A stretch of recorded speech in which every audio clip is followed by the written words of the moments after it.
salam sejahtera untuk kita semua. Perkenalkan, nama saya Usin Tagupati, SB 22044. Saya sebagai moderator sekaligus membawa materi dari kelompok 5 tentang alat reproduksi eksternal wanita, di mana kami akan menjelaskan tentang pengertian, fungsi, dan juga memperlihatkan gambar tentang alat reproduksi eksternal wanita yang telah kami buat dalam bentuk PPT sekaligus dalam bentuk video. Sebelum itu, izinkanlah saya memperkenalkan anggota kelompok saya. Yang pertama, ada Nilam Anggitasari. Yang kedua, Dia Wahyu Susita Putri. Yang ketiga, Koronisa Asahro. Yang keempat, Anggi Aprilia Putri R. Yang kelima, Adelia Nur Aziza. Yang keenam, Teresia T. Kawungo. Yang ketujuh, Arni Iba. Yang kedelapan, Sefrian Kanza Salsabila. Yang ke-9, Armita Fistiwardani.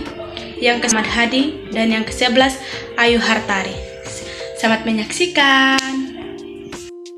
Organ reproduksi wanita. Sistem reproduksi wanita meliputi organ reproduksi, oogenesis, hormon pada wanita, fertilisasi, kehamilan, persalinan, dan laktasi. Sistem reproduksi wanita terbagi menjadi dua, yaitu organ yang berada di bagian luar atau eksternal dan organ yang berada di dalam tubuh atau internal. Fungsi organ reproduksi bagian luar adalah untuk memungkinkan sperma masuk ke dalam tubuh dan melindungi organ reproduksi bagian dalam dari organisme menular. Organ reproduksi wanita eksternal.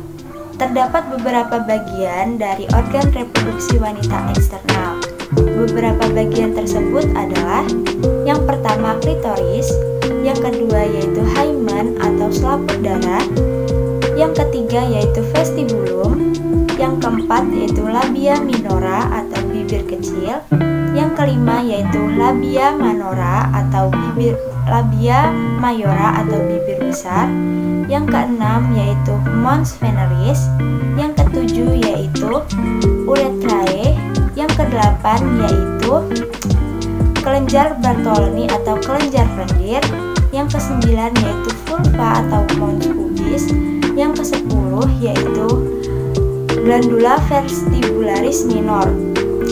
Dan semua bagian yang sudah saya sebutkan tadi menjadi satu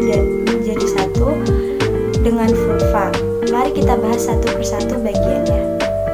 Klitoris merupakan jaringan kecil yang memiliki banyak pembuluh darah dan syaraf, sehingga bagian ini sangat sensitif. Klitoris juga bersifat eretikal yang sangat sensitif ketika bersegama, sama halnya dengan penis laki-laki jika dianalogikakan.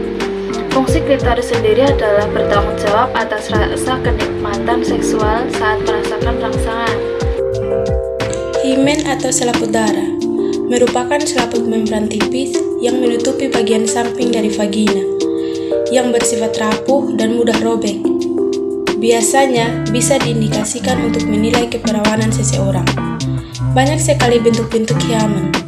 Himen juga tempat mengalirnya darah ketika menstruasi. Jika vagina tertutup oleh himen semua, sehingga ketika menstruasi darah tidak mengalir keluar, ini biasanya menyebabkan gejala klinis bernama himen imperforata. Jika himen sudah sobek saat pertama kali bersegama, maka akan hanya bisa tersisa kalkulasi himenilasis. Selaput darah atau himen juga memiliki fungsi untuk menyaring kotoran agar tidak langsung masuk ke dalam mislima. Selain itu, selaput darah bertumbuh sering dengan berkembangnya organ intim seorang wanita. Himen atau selaput darah, kita bisa lihat dari gambar ini bentuk seperti apa dari selaput darah atau himen. Bulbus vestibulum adalah massa jaringan erektil yang berpasangan yang ada di sekitar orificum vagina dan diselimuti oleh musculus bulbospongiosus. Bulbus homolog dengan penis dan corpus spongiosum.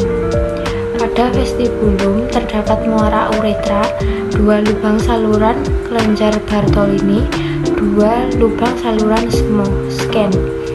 Berfungsi untuk mengeluarkan cairan yang berguna untuk melumasi vagina pada saat bersenggama. Labia minora.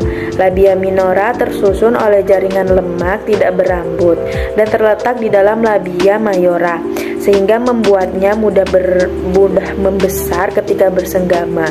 Bibir kecil ini mengelilingi lubang vagina dan ketika labia mayora bertemu di bagian atas membentuk prepusium klitoridis dan di bagian bawah membentuk frenulum klitoris. Labia majora berbentuk lonjong dan memanjang, di bagian luarnya ditumbuhi rambut, merupakan kelanjutan dari mona vernis. Sedangkan di bagian dalamnya tidak tertutupi rambut, yang merupakan kelenjar sebasea, yang jika terkena rangsangan maka akan mengeluarkan pelumas berupa cairan yang licin, serta juga berfungsi untuk menutup organ penetalia. Veneris biasa disebut juga sebagai gunung Venus. Bentuknya menonjol ke bagian depan menutupi tulang kemaluan. Selain berfungsi untuk menutupi alat genitalia, ia juga sebagai tika atau mempercantik. Di atasnya terdapat mons pubis yang ditumbuh oleh rambut. Uretra terletak tepat di bawah klitoris dan berfungsi sebagai lubang tempat keluarnya air seni. Pada wanita, uretra cenderung pendek sekitar 4 cm. Ini dimulai di leher kandung kemih yang dikenal sebagai leher dan meluas ke bawah melalui area otot dasar panggul. Sebelum mencapai lubang uretra, urin melewati sphincter uretra. Ini adalah struktur otot di uretra yang membantu menahan urin di dalam tubuh sampai dikeluarkan. Uretra membuka ke area antara labia minora atau bibir vagina. Nah, lubang uretra terletak tepat di depan lubang vagina. Kelenjar Bartholin adalah kelenjar yang terletak di kedua sisi bibir vagina. Kelenjar ini berukuran kecil sehingga tidak mudah terdeteksi oleh tangan maupun mata. Kelenjar ini berfungsi mengeluarkan cairan yang berperan sebagai pelumas saat berhubungan seksual. Vulva dan mons pubis. Vulva adalah daerah yang menyelubungi vagina, daerah ujung luar vagina dan saluran urin. Sedangkan mons pubis adalah bagian yang tepat berada di bawah abdomen. Daerah ini dapat dikenali dengan mudah karena tertutup oleh rambut pubis. Rambut ini akan tumbuh saat seorang gadis beranjak dewasa. Glandula vestibularis minor. Glandula vestibularis minor mengeluarkan lendir ke dalam vestibulum vagina untuk melematkan labia minora dan majora serta vestibulum vagina. Organ ini adalah daerah dengan peninggian median membulat terletak ventral dari simbiosis publik. Sebagian besar terisi oleh sperma. Berikut tadi adalah penjelasan mengenai organ reproduksi wanita eksternal yang dapat kami sampaikan. Jika ada salah kata yang disengaja maupun tidak sengaja, saya sebagai perwakilan dari anggota kelompok mohon maaf yang sebesar-besarnya. Saya akhiri, wassalamualaikum warahmatullahi wabarakatuh.